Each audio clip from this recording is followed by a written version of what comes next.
Hi friends, బాగున్నారా? Pasta చేస్తున్నాను. దాన్ని తయారు చేసే విధానం చూద్దాం రండి. పాస్తా తీసుకోవాలి.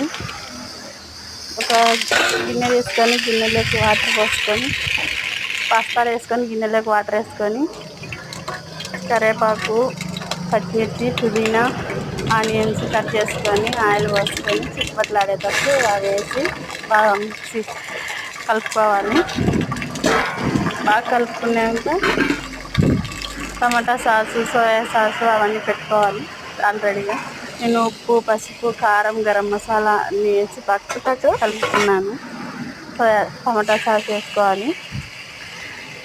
వేసి బాగా కలుపుకున్నాక పాస్తా ఉడికిందో లేదో చూసుకొని బాగా కలుపుకొని పాస్తా మసాలా వేసి కలుపుకున్నాక నచ్చితే లైక్ చేయండి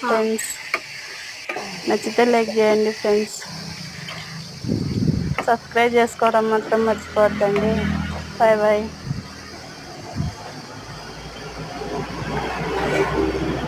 నా కూతురు సూపర్ అంటారు చూడండి ఫ్రెండ్స్.